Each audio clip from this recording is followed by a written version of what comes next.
Hey there, all you wacky tape addicts out there.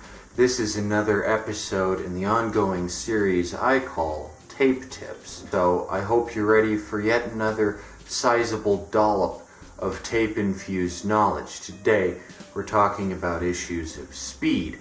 So get ship-shape for these top tape tips. So, the subject of speed. This trips a lot of people up who are new to cassettes because, being a physical format, cassettes are in fact subject to a lot of external factors, speed being one. But if your tapes or your tape machine are an incorrect speed, this can really ruin the listening experience big time. The same goes if you play your record player too fast or too slow given the type of record you're playing. You obviously wouldn't want to play your 33s at 45 RPM, or vice versa. I can think of several times personally that a tape machine set to the incorrect speed has completely ruined an otherwise perfectly good tape. For instance, one component of my classic ARG, the Hypnagogic Archive, involved some random person driving out to a random place and finding a cool cassette tape I had hidden. But as it turns out, they weren't experienced with cassette tapes at all. They bought a really cheap tape machine, and the tape machine was completely wrong as far as speed goes. So the version of that tape which is uploaded to the internet is like 3% too fast, and it's really noticeable. You have selected Faster Than Light News Feed for Wednesday, 21 August, 2146. Look here, I got a nifty tape recorder for my birthday.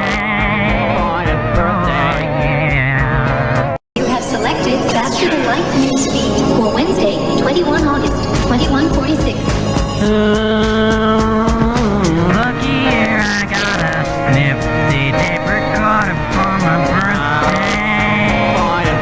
Yeah. Because they didn't bother to check if the speed on their tape machine was correct, which is why I'm telling you, even if you think it doesn't matter, you should check that the speed on your tape deck is right.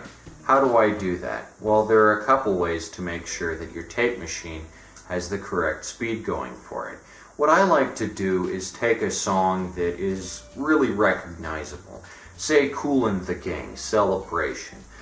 I pop this into my tape deck, and if it's too fast or too slow, then you know your tape deck is too fast or too slow. It should be a song that's really recognizable if something's off, not a weird song, something very something with a good beat, essentially, so you can tell how many beats per minute there are. And you don't need a metronome or anything to do this. Just kind of listen to it, and something will be obvious right away. So, let's say that you've listened to Celebration on cassette and your tape deck is way too fast and Koolin' the Gang sound like they're on heroin. What to do? You want a solution to this. Well, I know the solutions because my tape deck, believe it or not, is a little bit too fast. It's a little bit too fast when it records, and I've had to learn to deal with this. Now, there is obviously the extremely technical solution. Take your tape deck apart and you essentially go into the motor with like a Phillips head screwdriver and twist something in the hole, and that adjusts the speed. But if you don't want to wind up ruining your perfectly good Nakamichi motor, which is probably the most expensive component of your tape deck, then there's a pretty easy solution. Now, provided you only use your tape deck for recording tapes and not really for casual listening, and you don't really mind just recording onto it, not really listening to stuff on your tape deck, then the easiest solution is whenever you're recording a tape, go into your editing software, whatever you use on your computer, whatever software, Audacity, Mixmaster, Fruity Loop, whatever, and you're going to select for your entire album, front to back, change speed. Now, you're going to set it to faster if your tape machine sounds too fast, and slower if your tape machine sounds too slow. I'm not going to get wrapped up in the intricacies of why this works. In my case, it just does, might not for you, But generally, as a general rule of thumb, if your tape machine sounds too slow, then change the speed of your entire album to like -3% or so. If your tape machine's really slow, heck, change it to -5%. Now keep in mind you will be changing the length of your album by doing this, but provided you have a good brand like Maxell that gives you a couple minutes on the end, a little spare room, then you'll probably be fine.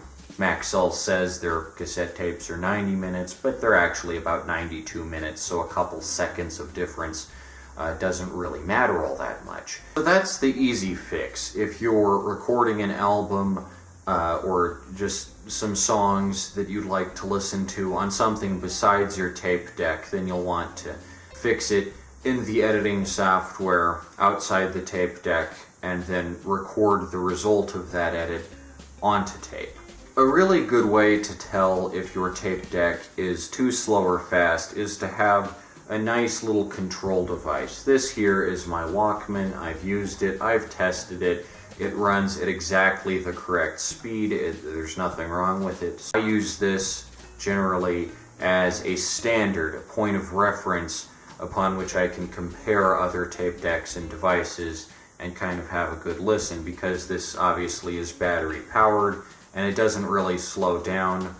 The gears and motors and stuff aren't really capable of that, I don't think. They just kind of stop when the batteries run out. So this is a really good device to use for a test. There is a pretty good way that you can create your very own test tape. If you think your tape deck is too slow or too fast, then what you're going to want to do is get a blank cassette. What you're going to want to do is wind the tape to the point where the leader and the tape, where they join, is right over the pressure pad. Then you're going to pull the tape out for a distance of 18 3/4 inches. This is the rate at which the cassette tape will pass the head for 10 seconds. In 10 seconds, a standard tape will pass approximately 18 3/4 inches of tape. So you'll mark it at exactly 18.75 inches on your measuring tape. You'll need a measuring tape for this, and you should mark it with a silver Sharpie because that really shows up.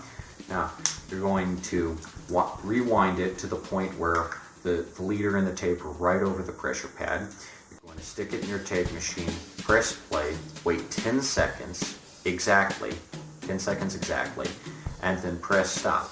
And if your tape deck has the correct standard golden speed, the speed that every tape deck is meant to have and every tape runs by, then the little silver mark you made will be directly over the pressure pad, because 18 3/4 inches of tape exactly will have passed by the head in those 10 seconds. If you're using a blank tape, you can mark it with testing tape so you remember which one it is, and yeah, that's great because you can use the testing tape in all kinds of devices. You can use it in tape decks, you can use it in recorders, you can test all kinds of equipment with it. And it's just, in general, a really good tool to have. At least one dedicated testing tape so you know exactly whether or not your tape deck is running at the correct speed. With that said, that's all the tape tips I have for today about how to tell if your thing is running at the right speed. That's very important because, especially if you're doing professional releases of albums, you want to be sure that the tape doesn't sound like Alvin and the Chipmunks. Nobody wants that, and if you just go into your editing software beforehand, like I said, fasten it or slow it down. It does take a lot of adjusting, but if you have a particular tape deck and you kind of get the language of it, you kind of get it down pat, then you'll find the correct rate at which to speed it up or slow it down before you record onto the tapes. But it is very important that your tapes are the correct speed so that people can listen to and enjoy them on a standard tape deck. Even if your tape deck is a little wonky, that's perfectly understandable. Some motors slow down, some speed up, but I've found that the best strategy is pretty much just to speed it up or slow it down to balance that out. So yeah, hopefully this has been helpful, and remember, it's very cool to be able to do this to tape, And if you understand tape speeds and stuff, then you're a bona fide tape master, and you've passed the tape tips congratulatory course. So yeah, until next time, this has been yet another exciting installment of the series Tape Tips. I'm not sure what new installments I can make of this series. I've kind of gone over a lot, but I think I can put out a few more episodes of this because I just think it's very interesting to explain tape techniques. So yeah, tape tipping it, ship-shape tape tips all day, top tape tips, on top tape tips.